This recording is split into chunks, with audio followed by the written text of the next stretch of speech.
For every swing, every moment, the Milwaukee Brewers fight.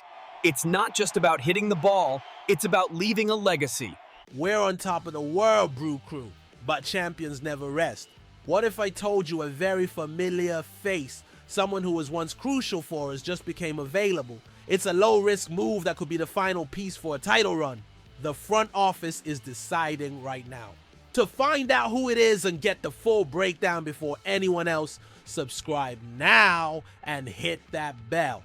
Before we dive headfirst into the hot information I have for you today, straight from the inside, the usual reminder: if you're a die-hard Brewers fan, if you live and breathe the blue and gold and want serious, direct, no-nonsense analysis like we bring you here, do yourself and our entire community a favor.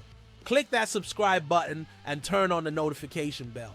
You won't want to miss anything that's coming, especially with the playoffs knocking at our door. Your support is what allows us to keep bringing exclusive, in-depth content. So subscribe now. Alright, let's get down to business. Today's topic is a hot one, and it stirs up recent memories for many of us. We are on top of the baseball world, folks. With an 83-53 record, the Milwaukee Brewers are not just the leaders of the National League Central. We are, at this very moment, the best team in all of Major League Baseball. It's a position of privilege, a position that makes us a target, but also a favorite. And now we have a massive series ahead of us against the Toronto Blue Jays, the best team in the American League. Many are treating this series as a World Series preview, and the atmosphere is pure electricity. It is precisely at this moment, at the height of the season, that strategic moves become even more crucial. Every piece, every addition, no matter how small it may seem, could be the difference between hoisting the trophy in October or going home early. And it's in this context of the final stretch, of the search for depth and that slight edge, that a very familiar name has begun to circulate again in the corridors of American Family Field: Luis Urías. Yes, him! The Mexican infielder who wore our jersey for 4 seasons, from 2020 to 2023, was recently designated for assignment, DFA'd, by the Oakland Athletics. And as you know, in the world of baseball, timing is everything. Urias' DFA just weeks before the September roster expansion raises an inevitable and, I would say, fascinating question. Should the Brewers orchestrate a reunion with a player who was once an important part of our core? I've spoken with a few sources close to the organization, and the idea isn't seen as absurd. On the contrary, it's being discussed internally, albeit in a preliminary fashion. Let's analyze the facts coldly and objectively, as we always do here. Luis Urias, at 28 years old, is an 8-year MLB veteran. He's not a rookie. He knows the pressure of big games. And more importantly, he knows our organization, our culture, our city. During his time in Milwaukee, especially in the 2021 and 2022 seasons, he was an extremely valuable player. We're talking about a combined 6.3 WAR in those 2 years. In 2021, he had the best season of his career, hitting 23 home runs and driving in 75 runs. He gave us power. He gave us defensive versatility, playing second base, third base, and shortstop. He was a solid piece, a true Brew Crew member. He had a 111 OPS plus, meaning he was 11% better than the league average offensively. Those numbers don't lie. He was an integral part of the team that won the division in 2021. However, baseball is a "what have you done for me lately" sport, and Urias' recent reality is very different. The decline in production began in 2023, which led to his trade to the Boston Red Sox at that year's trade deadline. Since then, he's become a journeyman, a player who bounces from team to team, spending time with the Seattle Mariners in 2024 and most recently the Oakland Athletics. And his stint in Oakland, let's be honest, was disastrous. In 96 games, he posted a slash line of just .230 batting average, .315 on base percentage, and .338 slugging percentage. That results in a 653 OPS, numbers far below average for a starting position player. He had only 8 home runs and 25 RBIs. And these are numbers that do not inspire confidence, especially for a team with championship aspirations like ours. The power we saw in 2021 seems to have vanished, and his ability to get on base, which was always a strong point, has significantly diminished. His defense, which was versatile, has also not been spectacular. So the big question that general manager Matt Arnold and his team are pondering is, which Luis Urias would we be getting back? The 2021-2022 player who was a key piece, or the 2023-2025 player who couldn't stick with 3 different teams? The bet would be on a change of scenery, a return to the environment where he had the most success in his career, to reignite that flame. It's a low-risk, potentially high-reward gamble. Since he was DFA'd, we could sign him for a prorated minimum, practically the league minimum salary. It wouldn't cost any prospects, it wouldn't cost a major financial investment. It would be, in essence, a bet on muscle memory and the comfort of being home. But we need to be realistic. Where would he fit? Our infield today has pieces like Willy Adames, Bryce Turang, and Joey Ortiz, who have been performing their roles competently.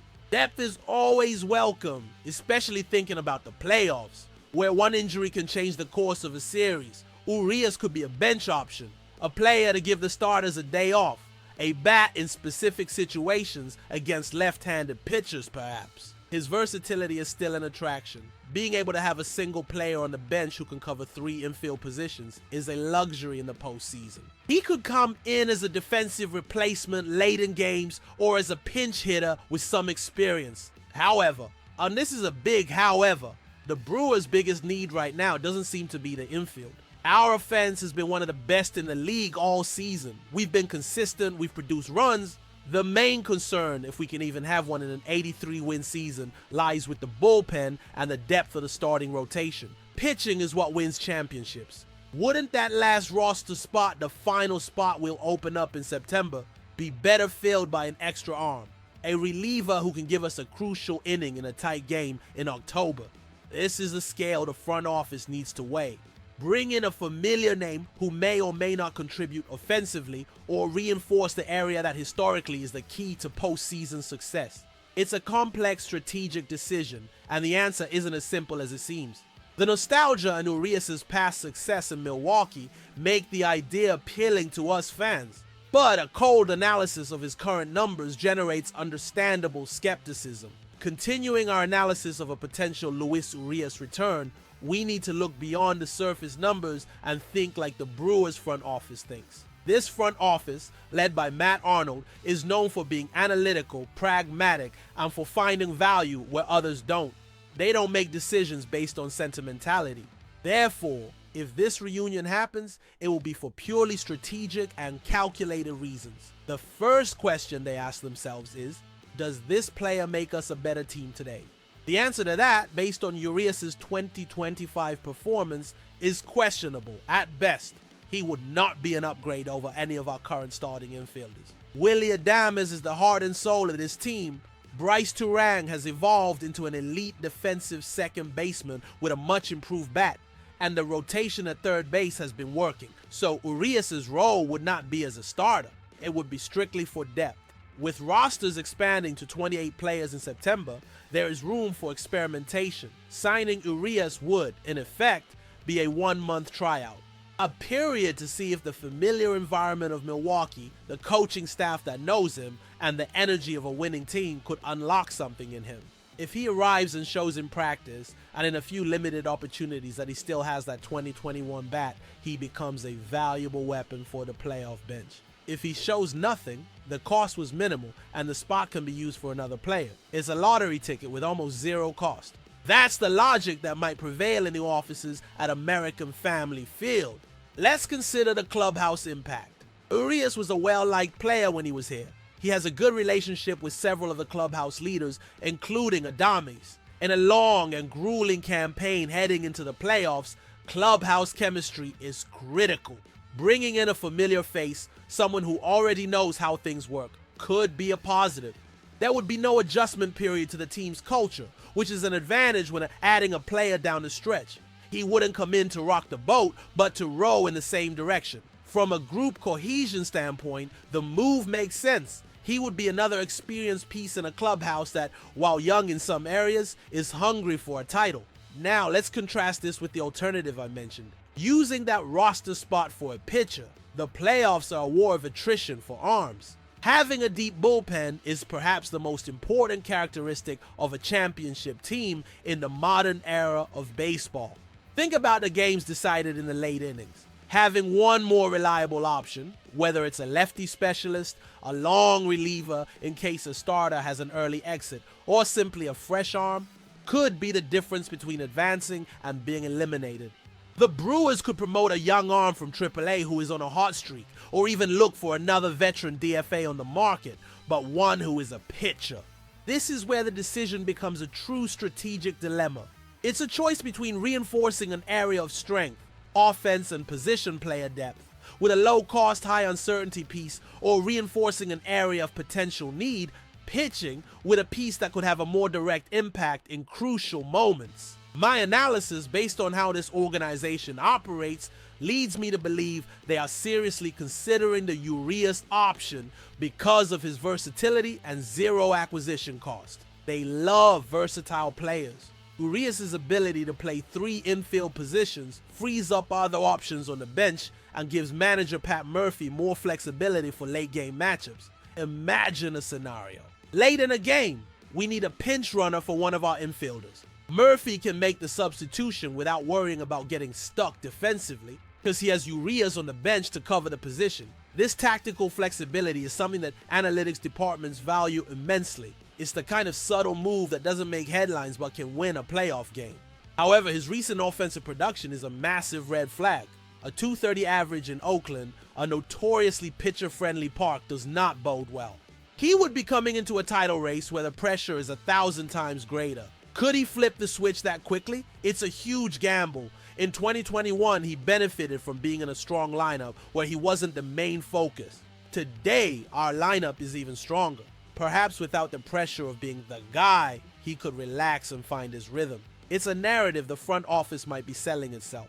The possibility of Luis Urías returning to the Brewers is real and is being discussed. It is not a move that will change the fate of our season, but it is a low-risk move aimed at adding depth and versatility to an already elite roster. His past success in Milwaukee and his familiarity with the organization are the major draws. However, his recent performance is a huge concern and raises the question of whether the roster spot would be better used to reinforce the pitching staff, which is the backbone of any successful playoff run. The final decision will come in the next few days, and it will tell us a lot about the front office's strategy for the final stretch. Will they bet on an old acquaintance in the hope of recapturing the magic, or will they opt for a more conservative approach, reinforcing the most critical area for October success? Now, I want to hear from you, Brew Crew Nation. What do you think? Is bringing Luis Urías back a good idea? Do you believe he can rediscover his 2021-2022 form, or do you think we should use that roster spot to bring in another arm for the bullpen? Leave your opinions in the comments below. I read them all and want to know what the heart of our fan base is thinking. To ensure you don't miss any updates on this and other exclusive Brewer stories, make sure you are subscribed to the channel. Turn on notifications. Here, you get the news first and with the most in-depth analysis you deserve. Thank you for watching. Let's go, Brewers!